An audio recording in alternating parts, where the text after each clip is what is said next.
జై భీమ్, జై భీమ్.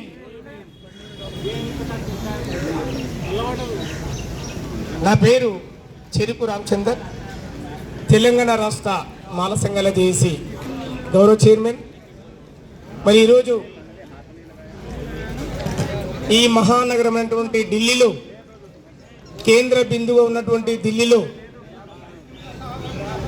తెలంగాణ రాష్ట్రంలో జరిగినటువంటి ఎస్సీ వర్గీకరణ చేసినటువంటి దానిపై ఎస్సీ వర్గీకరణ చట్టాన్ని తీసుకొచ్చి మాలలకు తీవ్ర అన్యాయం చేసినటువంటి కాంగ్రెస్ పార్టీని రేవంత్ రెడ్డి బొందబెట్టాలని చెప్పేసి ఈరోజు ఢిల్లీలో మాల మహాధర్నాను చేపట్టడం జరిగింది. మరి ఈరోజు తెలంగాణ రాష్ట్రంలో ఎస్సీ వర్గీకరణ చట్టాన్ని తీసుకొచ్చి మాల విద్యార్థులకు, ఉద్యోగులకు, నిరుద్యోగులకు, మాల సమాజానికి రిజర్వేషన్ లేకుండా చేసినటువంటి కాంగ్రెస్ పార్టీని రేవంత్ రెడ్డిని భూస్థాపితం చేయాలని చెప్పేసి ఈ సందర్భంగా నేను గుర్తు చేస్తా ఉన్నాను. అదేవిధంగా ఈ ఎస్సీ వర్గీకరణ చట్టాన్ని తీసుకొచ్చిన తర్వాత శాతవాహన యూనివర్సిటీలో అసిస్టెంట్ ప్రొఫెసర్లు 48 ఉంటే ఒక్కటి కూడా మాల సామాజిక వర్గానికి రాలే. అదేవిధంగా ఆర్టీసీలో 1000 ఉద్యోగాలు పడితే ఒక్కటి కూడా మాల సామాజిక వర్గానికి రాలే. అదేవిధంగా BA, BEd, LLB, LLM 4th class నుంచి పిహెచ్డి వరకు, ఎంబీబీఎస్ వరకు మాల విద్యార్థులకు సీట్లు రావట్లేదని సందర్భంగా నేను గుర్తు చేస్తా ఉన్నాను. అదేవిధంగా మాల ఉద్యోగులకు రిజర్వేషన్ లేకుండా చేసినాడు. మరి ఏదైతే రేవంత్ రెడ్డి సుప్రీంకోర్టు గైడ్లైన్స్ ఇచ్చినటువంటి సందర్భంగా సుప్రీంకోర్టు గైడ్లైన్స్ ను చదవకుండా న్యాయ నిపుణులతోటి, మేధావులతోటి న్యాయ సమీక్ష చేయకుండా ఈ రోజు ఎస్సీ వర్గీకరణ చట్టాన్ని తీసుకొచ్చిందంటే అది మాలల మీద కక్షతో తీసుకొచ్చిందని సందర్భంగా నేను గుర్తు చేస్తున్నాను మిత్రులారా. మరి ఏదైతే 1 మెన్ కమిషన్ ఇచ్చినటువంటి రిపోర్టు ఏదైతే ఉందో ఆ రిపోర్టులో తెలంగాణ రాష్ట్రంలో 5,25,000 ఉద్యోగాలు ఉంటే దాంట్లో షెడ్యూల్ కులాలవి 93,000 ఉద్యోగాలు ఉన్నాయి. ఆ 93,000 ఉద్యోగాల్లో 45,000 ఉద్యోగాలు మాదిగలవి, 30,000 ఉద్యోగాలు మాలలవి, 11,000 ఉద్యోగాలు ఉపకులాలవి అని చెప్పేసి సెమీమక్త ఇచ్చినటువంటి రిపోర్ట్లో ఉంది. మరి సుప్రీంకోర్టు గైడ్లైన్స్ ఏం చెప్పిందంటే మరి ఇక్కడ తెలంగాణ రాష్ట్రంలో షెడ్యూల్ కులాల్లో యొక్క సమగ్రమైన సర్వేను చేయాలి.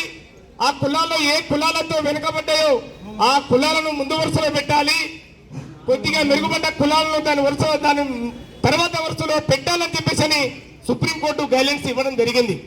మరి అదేవిధంగా సైంటిఫిక్ గా ఎంపిరికల్ డాటా లేటెస్ట్ సెన్సస్ తీసుకోవాలని చెప్పేసి సుప్రీంకోర్టు చెప్తే సుప్రీంకోర్టు గైడ్లైన్స్ ను తిరస్కరించి ఈ రోజు ముఖ్యమంత్రి రేవంత్ రెడ్డి చేసిన ఎస్సీ వర్గీకరణ చట్టం వలన మరి మాలలకు రిజర్వేషన్ లేకుండా పోయిందని చెప్పేసి ఈ సందర్భంగా నేను గుర్తు చేస్తా ఉన్నాను.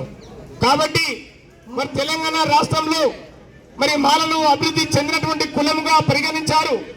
మరి అభివృద్ధి చెందినటువంటి కులముగా ఎక్కడ ఏ చట్టంలో చూపలేదని చెప్పేసి ఈ సందర్భంగా మేము అడుగుతా ఉన్నాం. మరి ఈ రోజు సెమీ ఎక్కడికి రిపోర్ట్లో మరి మాలలు 36,000 ఉన్నారు. మరి మాలలు అభివృద్ధి చెందితే గానా మరి 70,000, 80,000 ఉద్యోగాలు ఉండాలి. మరి ఆ లెక్కలు తెలవవా రేవంత్ రెడ్డి ముఖ్యమంత్రి? నీకు చదువు వస్తుందా? చదువు రాకపోతే నేర్చుకో.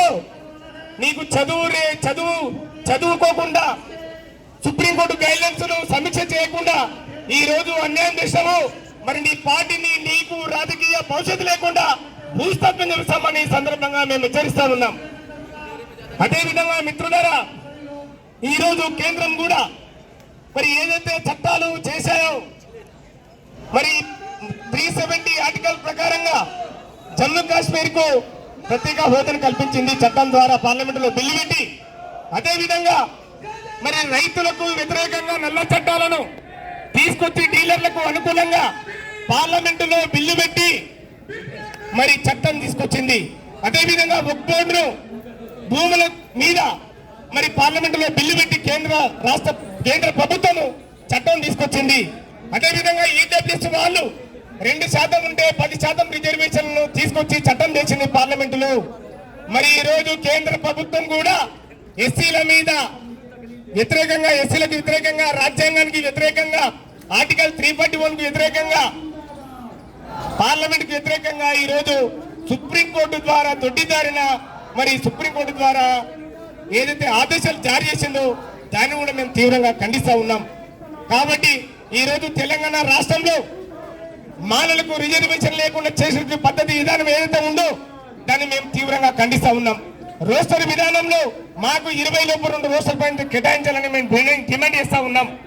ఎందుకంటే మరి ఓసీలకు 6 రోస్టర్ పాయింట్లు, ఈడబ్ల్యూ వాళ్ళకు 2, బీసీలకు 6, ఎస్టీలకు 2, మాదిగలకు 2, ఉపకులాలకు 1. మరి 20 లోపు అన్ని కులాలకు అన్ని సామాజిక వర్గాల వాళ్లకు మరి రోస్టర్ పాయింట్లు కేటాయిస్తే ఈ రోజు మాలలకు 20 లోపు రోస్టర్ పాయింట్లు లేవు. 22 తర్వాత రోస్టర్ పాయింట్లు కేటాయించారు, అది కూడా ఉమెన్. కాబట్టి దీన్ని మేము తీవ్రంగా ఖండిస్తా ఉన్నాం.